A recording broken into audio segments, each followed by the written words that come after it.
Renungan Harian Selasa 27 Juli 2021. Tema rencana dari Mazmur 33 ayat 10 sampai 22. Salam sejahtera, semoga kita makin mempercayai rencana Tuhan yang terbaik, yang paling benar dan mulia, yaitu menyelamatkan semua orang dan ciptaan Tuhan. Seperti Tuhan mau menyelamatkan semua orang dan binatang pada zaman Nuh. Tapi tidak semua orang percaya pada rencana Tuhan. Mereka ikut rencana sendiri. Akhirnya mereka tidak selamat. Kita mempercayai bahwa rencana Tuhan itu tetap selama-lamanya, seperti dinyatakan dalam Mazmur 33 ayat 11. Tetapi rencana Tuhan tetap selama-lamanya, rancangan hatinya turun-temurun. Rencana Tuhan lebih besar, lebih hebat dari rencana manusia. Tuhan bisa menggagalkan rencana manusia, tapi manusia tidak dapat menggagalkan rencana Allah. Mazmur 33 ayat 10. Orang beriman memuji perencanaan Allah yang besar dan mulia. Manusia tidak layak memuji rencananya sendiri. Nah, rencana itu bisa menjadi sia-sia, digagalkan Tuhan. Rencana yang digagalkan Tuhan adalah rencana manusia yang menentang rencana Allah. Tuhan menggagalkan ramalan tukang peramal dan mempermainkan tukang-tukang tenung. Tuhan membantah kata-kata orang bijak. Pengetahuan mereka dijadikan Tuhan sebagai kebodohan. Yesaya 44 ayat 25. Tuhan menggagalkan rencana orang licik. Dijebak dan ditangkapnya orang cerdik, sehingga semua usaha mereka tidak jadi dan mereka tertipu oleh akalnya sendiri. Ayub 5 ayat 12. Kita diajak untuk memuji Allah karena rencana besar, mulia, kekal. Rencana Tuhan pasti dilaksanakan. Kita memuji rencana Tuhan yang indah bagi masa depan penuh harapan. Hidup kita berada dalam tangan Tuhan, dalam rencana Tuhan. Apa yang diperbuat Tuhan dalam hidup kita adalah baik, membuat hidup kita berarti. Rencana Tuhan itu indah, walau kita tidak mengerti. Jalan yang kita lalui, kita rasakan berat, kita menderita, kita tidak berdaya menghadapi semua pergumulan masa kini, terutama masa pandemi COVID-19. Tapi kita mengimani Tuhan menolong kita, dan pada akhirnya kita diberi pengertian oleh Tuhan. Kita memahami bahwa Tuhan turut bekerja mendatangkan kebaikan bagi orang yang mengasihi Tuhan, yang hidup sesuai rencana Tuhan. Roma 8 ayat 28. Rencana Allah tidak ada yang mustahil. Semua yang ditetapkan pasti digenapi. Semua janji Tuhan bijak dan baik dan pasti terpenuhi. Semua dirancang demi kebaikan kita, untuk mencegah kita dari kejahatan. Firman Allah itu benar. Oleh sebab itu, segala penyimpangan kita darinya adalah perbuatan salah. Kita berada di pihak yang benar apabila kita sependapat dengan firman-Nya. Semua pekerjaan Tuhan dilakukan di dalam kebenaran. Semuanya sesuai dengan kebijaksanaan-kebijaksanaannya dan rencananya.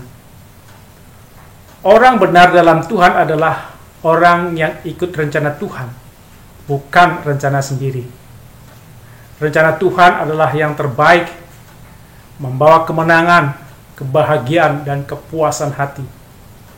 Kita bersyukur atas rencana Tuhan dan memikirkan yang baik tentang rencana Tuhan. Kita memberikan kemuliaan karena rencana Tuhan yang besar, dan kita berserah pada rencana Tuhan. Kalau berserah pada rencana Tuhan, apakah orang beriman perlu membuat rencana sendiri? Ya, perlu, sebab pada akhir zaman manusia akan diminta pertanggungjawaban atas apa yang kita lakukan dalam kehidupan sehari-hari. Untuk menjalankan kehidupan yang baik dan benar, perlu membuat rencana hidup yang sesuai dengan rencana Tuhan, bukan sesuai kehendak sendiri. Dalam keluarga, gereja, perusahaan, pemerintahan, selalu ada rencana yang dibuat. Rencana adalah proses menyusun suatu kerangka kerja yang objektif guna mengejar tujuan yang ingin dicapai.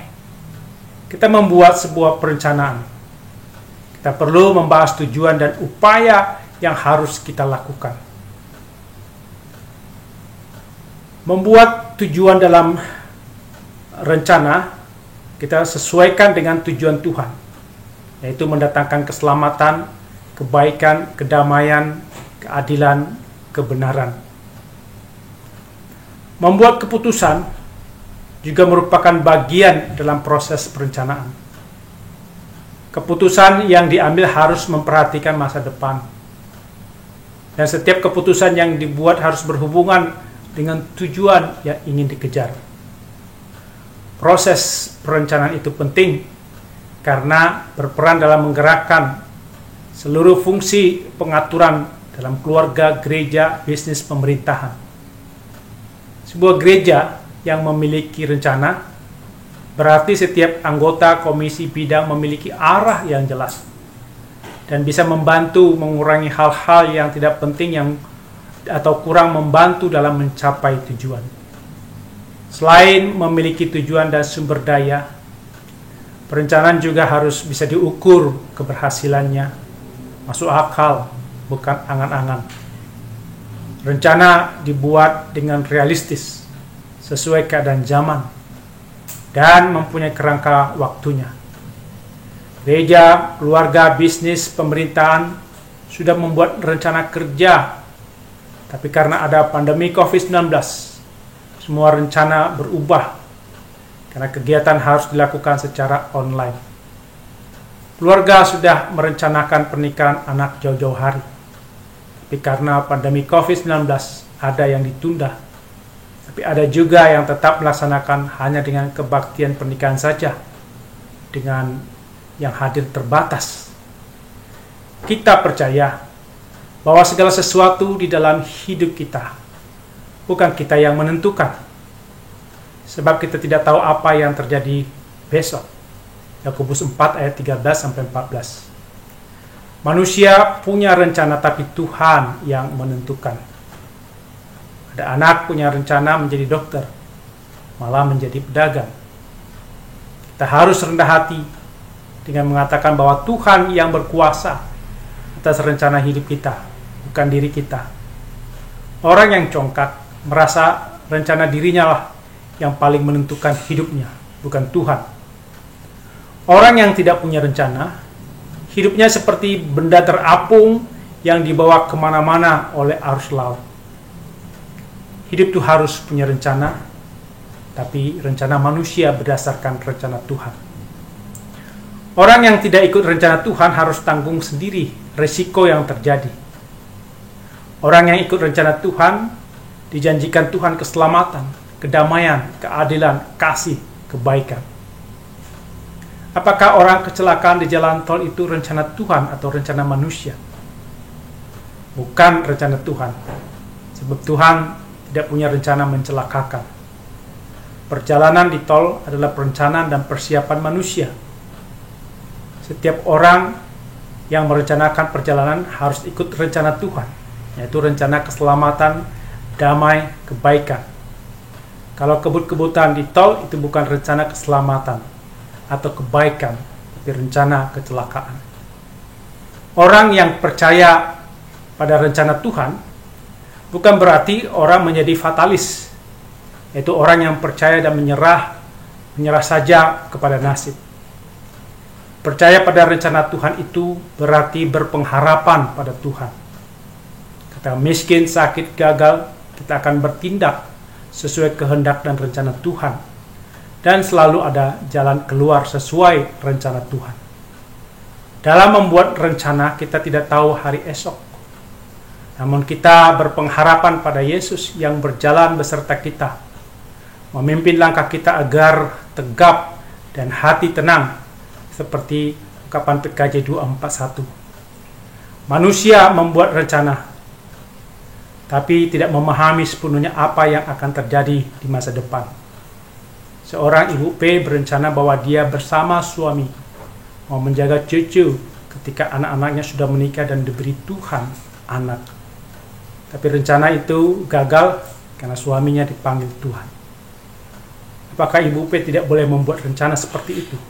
Boleh saja. Tapi yang berdaulat menentukan rencana masa depan hanya Tuhan. Hanya Tuhan yang tahu rahasia masa depan. Tuhan mengatur masa depan. Seperti ungkapan NKB 148.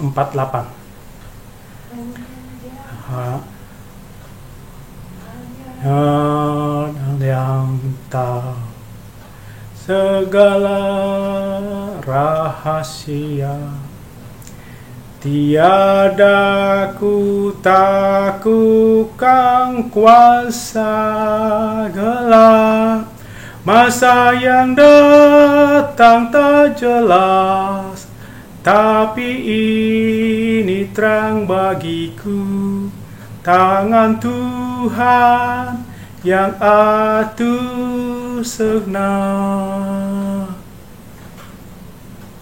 Amin. Mari kita berdoa. Ya Tuhan, berilah kerendahan hati bagi kami agar mengikuti rencana Tuhan. Ajarkan kami membuat rencana hidup setiap hari sesuai rencana Tuhan. Kami tidak memahami masa depan, tapi kami percaya Tuhan beserta kami, membuat langkah kami tegap dan hati kami tenang. Dalam masa pandemi COVID-19, ajarkan kami memuji-muji rencana Tuhan yang indah dalam hidup kami, agar kami terus berpengharapan dan bersemangat dalam menjalankan hidup. Dalam Yesus kami berdoa. Amin.